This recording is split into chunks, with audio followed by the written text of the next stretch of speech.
Itu yang pertama.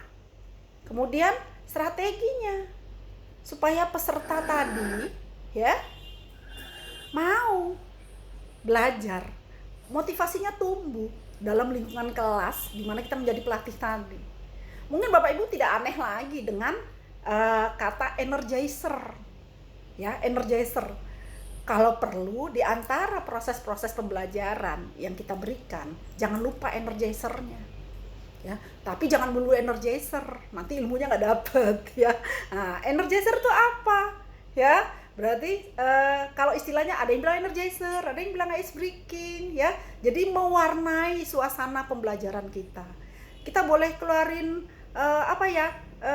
kata-kata motivasi yang buat orang senang. Kayak kemarin, hari ini saya bahagia. Nah, kemudian apa lagi? Game. Jadi energizer sama game ini sangat erat kaitannya, ya. Jadi game, energizer ini membuat kegairahan sendiri dalam belajar di dalam kelas, supaya kelas itu tidak kelihatan monoton, ya. Kalau kita bicara terus, pembicaranya di depan, presenternya atau pelatihnya, tanpa ada hal-hal energizer atau humor lah di situ, atau cerita lucu lah di situ, itu kelasnya jadi kurang menarik, ya. Itu satu, ya. Jadi Bapak Ibu, untuk menjadi seorang pelatih, untuk menimbulkan motivasi kepada peserta tadi, upayakan ada energizer supaya tidak bosan dan monoton tadi. Yang kedua, boleh nggak menyanyi? Boleh dong, ya. Dalam kelas orang dewasa itu biasa kok disuruh nyanyi-nyanyi, ya. Nyanyi bersama, macam-macam nyanyinya. Boleh lagu Potong Bebek Angsa, boleh lagu apa ya, atau kalau mau karaoke sebentar supaya nggak bosan, apalagi jam pelajarannya cukup banyak, ya nggak apa-apa. Kemudian apa lagi? Tepuk tangan. Nah, dalam bentuk apa ini? Apresiasi kita kepada siapa? Misalnya ada yang habis ngejawab, ya, tepuk tangan buat si ini. Nah, itu selain membuat kita jadi agak gerak, ya, yang tadinya diem tangannya, kita tepuk tangan begitu, itu ada kegairahan sendiri dalam belajar, ya. Yang tadinya ngantuk, dengan ada yang tepuk tangan jadi terbuka matanya, ya. Oke. Kemudian yang keempat, strategi yang keempat apa ini? Yang buat orang senang, ya. Senam, olah tubuh. Nah, kalau kita di Kemenkes kan jam 10 sampai jam 2. Nah, kalau kita udah kelihatan bosan, pelatih harus jeli ngelihat, wah udah mulai terjadi kebosanan nih. Gue juga udah capek ngomong melulu, kan begitu, ya. Nggak apa-apa kita olah tubuh, ya, Bapak Ibu, ya. Ya, jadi harus dilihat. Nah, games pastilah. Tadi saya udah bilang, energizer, games itu adalah sesuatu yang sangat erat kaitannya. Ya, semua juga udah tahu, karena saya pikir Bapak Ibu datang ke Ciloto mau jadi pelatih, ya, dan pernah menjadi peserta pelatihan juga sebelum-sebelumnya. Ini merupakan hal yang biasa yang selalu disampaikan oleh pelatih dalam suatu pelatihan. Oke. Kita masuk yang kedua. Tadi ada motivasi, kemudian ada konflik. Konflik merupakan perbedaan pandangan, ya, kebutuhan, sasaran, dan tujuan yang berpengaruh terhadap hubungan antara kedua belah pihak atau lebih. Ini selalu terjadi. Konflik kepada siapa? Oh, konflik peserta dengan peserta. Konflik kepada siapa? Oh, peserta dengan panitia. Konflik kepada siapa? Oh, peserta dengan pengajar. Pengajarnya nggak pas nih ngomongnya nih, tersinggung diriku. Nah, ini apa? Konflik. Konflik itu ada saja, dan ini pasti kadang-kadang kita temukan di dalam kelas pada saat kita akan menjadi pelatih, ya. Jadi kita perlu pelajari ini di manajemen kelas. Apa sih konflik? Ya, itu tadi. Konflik dalam bahasa aslinya berarti suatu perkelahian, peperangan, perjuangan, ya, konfrontasi fisik antara beberapa pihak, dan bisa berkembang menjadi ketidaksepakatan yang tajam, ya, atas beberapa kepentingan. Ini menurut Din, ya. Oke. Apalagi ada perbedaan persepsi, perbedaan kepentingan, suatu kepercayaan bahwa aspirasi pihak yang berkonflik tidak dapat dicapai secara simultan, ya. Ini juga bisa menyebabkan tujuan dari proses belajar yang kita lakukan tidak akan tercapai. Untuk itu kita Kalau harus di bisa sini laptopnya Bapak menangani atau nggak bisa manajemen nonton konflik. konflik. Oke, ada yang bersuara. Sebentar ya, berubah posisi dulu. Saya soalnya di tempat tidur lebih enak. Maklum di rumah kan.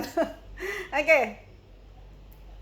Nah, kesimpulan konflik perbedaan antara individu dengan individu dengan kelompok, kelompok dengan kelompok yang bersifat antagonis yang terjadi karena kepentingan yang dihalang-halangi, ya. Nah, ini menurut Wahyu Suprapti. Wahyu Suprapti ini kebetulan seorang widyai suara ahli utama dari Lembaga Administrasi Negara yang kebetulan mengajarkan saya tentang konflik ini gitu ya. Jadi saya dapat ilmu tentang konflik dari beliau. Oke. Penyebab konflik menghalangi pencapaian sasaran perorangan. Ada yang merasa kehilangan status, ya, saling ketergantungan tugas. Kemudian ada kehilangan rasa kekuasaan, itu jadi konflik juga ya. Kehilangan sumber-sumber, merasa diperlakukan tidak adil, ini paling sering banget ya. Nggak adil ya, nggak puas, ini aku harus selesaikan. Nah, proses penyelesaian konflik ini nanti kita pelajari habis ini. Kemudian mengancam nilai atau norma, aturan-aturan yang kita buat. Bapak Ibu, sebelum mulai ada building learning commitment, ada nilai, ada komitmen, ada norma yang sudah diajukan kemarin. Nah, kalau ada yang melanggar, terus ada yang marah, ini juga konflik, penyebab konflik. Nah, perbedaan persepsi. Oke. Nah, sumber-sumber konflik, perbedaan individu, ya kan? Perbedaan pendirian, perasaan, perbedaan latar belakang, kebudayaan, sehingga membuat pribadi-pribadi yang berbeda, perbedaan kepentingan, kemudian perubahan-perubahan nilai dengan cepat ya. Nah, untuk itulah kita perlu sekali setiap dalam diklat itu ada building learning commitment tadi ya, dan ada penyamaan persepsi, ada penyetujuan agar diklat yang mau kita laksanakan kita sudah buat komitmen duluan ya. Ini apa sebenarnya kuncinya untuk kita menghindari hal-hal yang bisa menyebabkan konflik ya. Yang tadi saya bilang kalau kita di kelas tuh biasanya ada konflik antar teman, konflik dengan fasilitator, konflik dengan panitia. Nah, ini kalau bisa kita hindari ya. Oke. Akibat konflik, ada dampak positif loh ya. Ya, positifnya apa? Ya, di lingkungan kelas tadi terjadi adaptasi sehingga terjadi perubahan-perubahan dan perbaikan dengan adanya konflik tadi ya, dalam sistem, dalam prosedur, mekanisme, program, bahkan tujuan organisasi. Kadang-kadang perlu juga ada konflik sehingga apa? Terjadi pembangunan atau terjadi perubahan yang menjadi lebih baik di dalam kelas tadi gitu. Jadi tergantung kita memaknainya seperti apa ya. Kemudian memunculkan keputusan-keputusan yang inovatif. Harus ada konflik dulu ya. Kalau semuanya diem, jadi konflik ini ada positifnya ya. Jadi ada positifnya, tergantung bagaimana kita nanti menyelesaikannya sehingga muncullah keputusan-keputusan yang inovatif tadi. Kemudian memunculkan persepsi yang lebih kritis. Persepsi yang lebih kritis artinya muncul pendapat di situ, muncul apa yang mau kita lakukan terhadap masalah yang ini gitu. Sehingga muncul inovasi, muncul persepsi yang lebih kritis sehingga terjadi perubahan yang ke arah yang menjadi lebih baik. Oke. Dampak negatif pasti ya. Apa itu? Terhambat komunikasi. Kalau sudah terhambat komunikasi, sudah susah. Ini negatifnya ya. Kemudian terganggu kohesi atau keeratan ya di dalam kelas tadi antar peserta, sudah terjadi ketidaknyamanan, mengganggu kerjasama, ada rasa ketidakpuasan ya, ada rasa ketidakpuasan kita. Nah, hal itu tentu tidak nyaman. Jadi bagaimana Anda nantinya sebagai seorang pelatih mengerti bagaimana mengatasi konflik yang terjadi. Oke. Nah, ini ya, solusi konflik. Yang pertama, win-win solution. Apa itu? Tidak ada pihak yang dirugikan, dua-dua diuntungkan.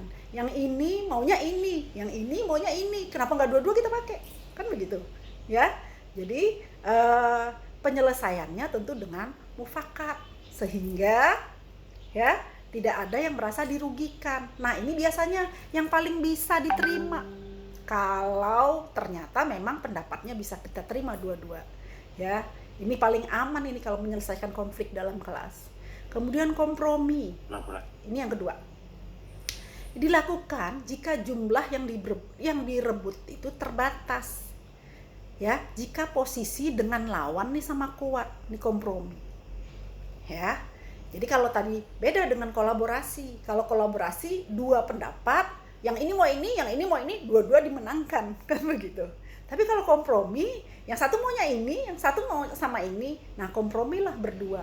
Untuk itu siapa? Harus ada orang ketiga. Ada orang ketiganya apa? Bukan makan ngacau, tapi untuk mengatasi kompromi ini tadi dalam hal manajemen konflik, ya. Oke, negosiasi. Jika kita pihak salah melawan pihak benar, solusinya kita sesuaikan diri dengan lawan. Ya. Nah, ada lagi kompetisi. Nah, kalau ini apa? Ini kita bertanding. Yang kuat yang menang. Ya, yang lemah, yang kalah itu adalah orang yang salah. Ya, ini kompetisi. Ya. Jadi, nah kalau yang kelima ini menghindar, udah diemin aja lah daripada nambah masalah, ya. Nah, kalau ini istilahnya apa? Kita petieskan aja, udah diam aja, selesai itu. Nah, jadi ini penting ya buat pelatih ya, bagaimana kelas kalau kondisinya sudah ada yang berkonflik seperti ini. Tapi tentu nggak pelatih aja, tentu pelatih nanti bisa bersama-sama dengan panitia, atau kalau misalnya di kelas tadi ada master of training, perlu kita bicarakan dengan master of training. Itulah, ini solusi-solusi pencegahan ya, bagaimana kita apabila terjadi konflik di dalam kelas ya. Dalam pemilihan solusi tergantung dua hal. Dengan siapa kita berkonflik? Ya, apa masalahnya? Kan gitu. Misal konflik dengan tukang becak dengan konflik pejabat, tentu solusinya beda ya. Jadi tergantung apa istilahnya, derajat ya, tergantung ini sampai di mana, kan begitu ya. Kemudian bagaimana minimalis libatkan banyak orang, sebisa mungkin bagaimana kondisinya dengan orang, minimal dengan orang banyak. Nah, ini harus kita lihat. Oke. Kita masuk pokok bahasan ketiga. Ya, kita masuk pokok bahasan ketiga, desain kelas. Ini kita cerita desain kelas. Bapak Ibu mungkin sering dengar desain kelasnya U shape, U, kemudian ada V, kemudian ada bentuk teater, itu posisi ya, posisi di dalam kelas. Nah, kita pelajari di sini ya. Sebelumnya kita lihat dulu ini. Desain kelas sesuai dengan tujuan pembelajaran. U-shape. Ini biasanya kalau pelatihan, pertemuan, bagusnya enaknya begini ya. Kenapa?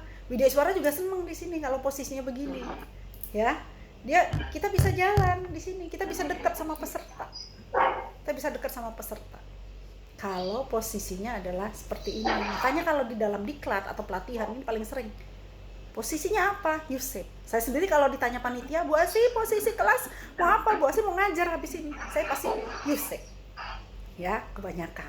Kenapa? Saya bisa deket banget nih sama peserta kalau posisinya seperti ini. Ya, ada yang V-shape. Ya, tapi semuanya tentu tergantung luas kelas ya. Nah, ini kondisinya kalau ya, Widya Iswara di sini. Ini whiteboard atau layar, ini media belajar, misalnya ada flipchart, ada yang lain-lain. Kemudian ini layar, ini kalau misalnya ada whiteboard. Ini posisi V-shape, ya. Ini yang U-shape tadi, atau tapal kuda. Widya Iswara, media, whiteboard, layar, U-shape. Ini yang klasikal atau istilahnya teater. Ya, PDI suara. Ya, nah posisinya seperti ini. Nah, saya yakin kalau kondisinya seperti ini siapa yang duluan datang suka di sini nih. Bener nggak? Ya, suka di belakang.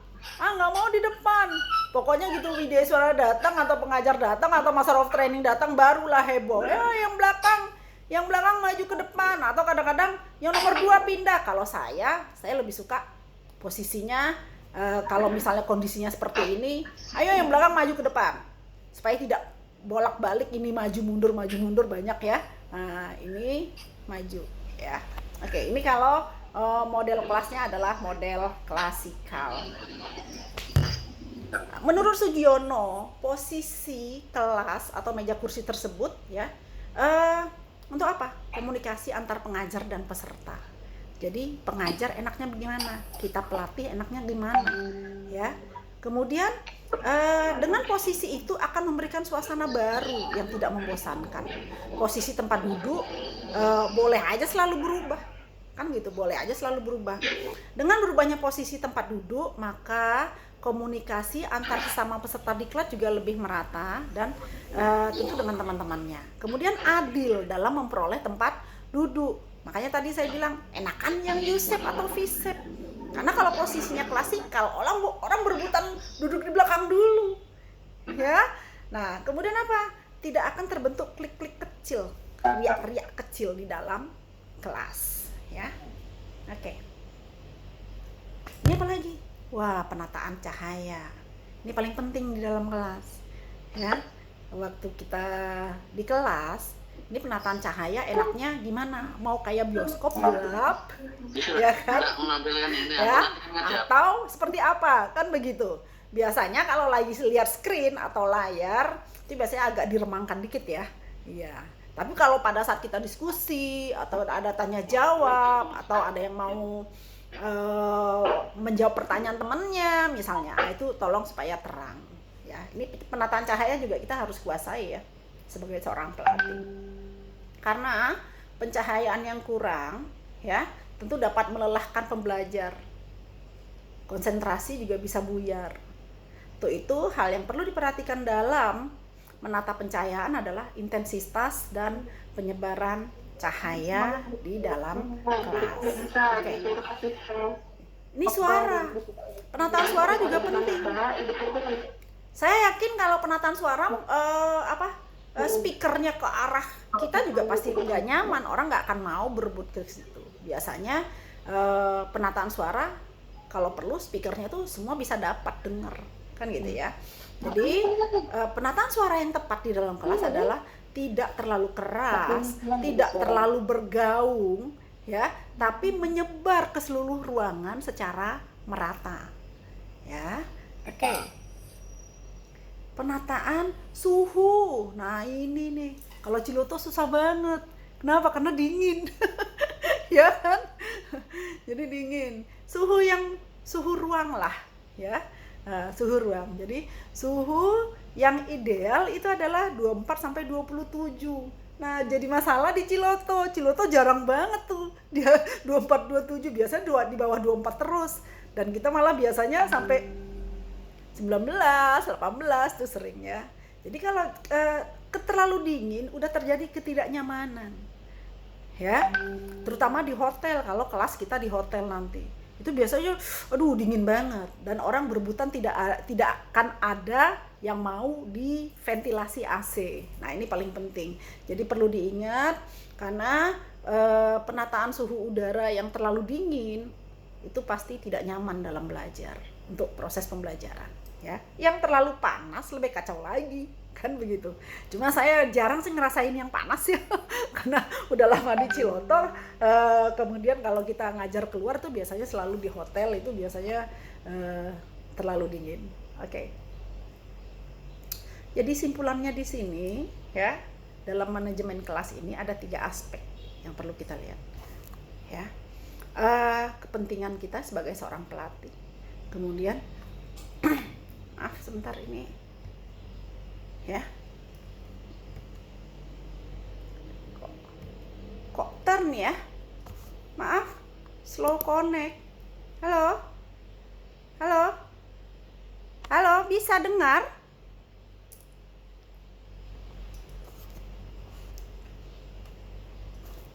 Masih bisa ya? Kok connect ini wifi saya?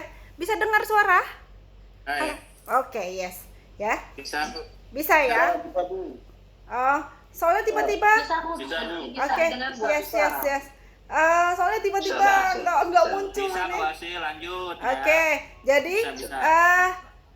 kepentingan peserta dalam kita memanajemen kelas ini, kepentingan peserta itu harus kita perhatikan. Ya, kemudian kepentingan lingkungan itu antara peserta berdasarkan sarana, prasarana yang di dalam kelas itu juga kita harus perhatikan. Kemudian kepentingan lingkungan ya, jadi lingkungan kelas, kepentingan sarana-sarana. Yang pertama adalah peserta, ya. Kepentingan peserta kita harus perhatikan dalam memanage kelas. Kemudian sarana prasarana yang mendukung supaya manajemen kelas ini terjadi proses pembelajaran yang kita inginkan tercapai. Kemudian kepentingan lingkungan tadi yang fisik ya, atau yang seperti tadi yang suara, cahaya ya, itu juga harus kita perhatikan dan harus kita kuasai ya. Mungkin itu ya yang bisa saya sampaikan untuk materi manajemen kelas ini. Selebihnya mungkin saya kembalikan kepada Ibu Ria. Silakan Bu Ria untuk tanya jawab. Kita masuk ke sesi tanya jawab. Ya. Halo. Halo. Hai. Hai. Halo. Halo. Ya. Hai. Halo. Halo. Tepuk satu kali. Nggak ada gambarnya. Ada gambarnya? Nggak ada gambarnya. Ada.